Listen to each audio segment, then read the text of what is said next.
ঘাটালের 16 নম্বর ওয়ার্ডে পানীয় জলের পাইপ ফেটে গত দুদিন ধরে এভাবেই জল অনবরত বেরিয়ে চলেছে এবং মাঠ ভর্তি হয়ে যাচ্ছে এবং এখানকার বাসিন্দারা পানীয় জলের কষ্টে তীব্র কষ্টে ভুগছেন গত দুদিন ধরে। তাদের কাছ থেকে শুনবো কী সমস্যা এবং এই পাইপ ফেটে যাওয়ার ফলে পাইপ যে সারাতে আসেনি সেদিকেও ভ্রুক্ষেপ নেই প্রশাসনের, সেইটাও শুনবো। বলুন কী সমস্যা কী? যে দুদিন আমরা জল পাইনি, এবং খাবার জলও পাইনি, এবং বাথরুম যাওয়ারও অসুবিধা হচ্ছে। কবে থেকে? কাল থেকে? কাল থেকে দুদিন ধরে জানানো হয়েছিল এখানে কাউন্সিলর? হ্যাঁ, জানানো হয়েছে তো পৌরসভার লোককে। এখানে কতগুলো পরিবারের বাস? এখানে 65টি। প্রত্যেকেরই এরকম পানীয় জলের সমস্যা? হ্যাঁ, প্রত্যেকেরই দুদিন ধরে সমস্যা আছে, তাই তো? হ্যাঁ।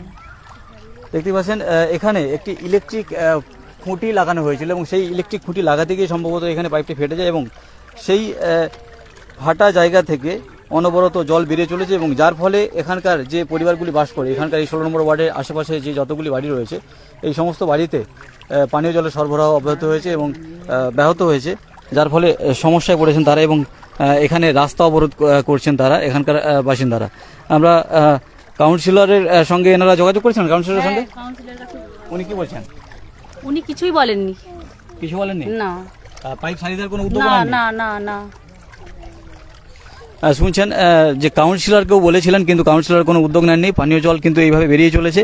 এই পানীয় জল থেকে কিন্তু এই ফাটা জায়গা থেকে কিন্তু সংক্রমণ ছড়াতে পারে। এর আগেও ঘাটালে 13 নম্বর ওয়ার্ডে এরকম ফাটা জায়গা থেকে কিন্তু জলের সমস্যা দেখা দিয়েছিল এবং যার ফলে আন্ত্রিকে ভুগেছিল বহু মানুষ। সেই রকমই আশঙ্কায় ভুগছে এবং তার থেকেও বড় কথা হলো এখানে পানীয় জলের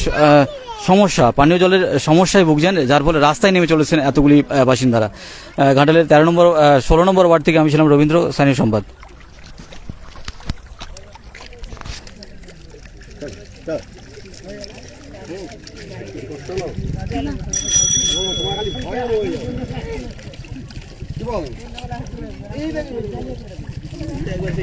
এর মতো জল পড়েছে।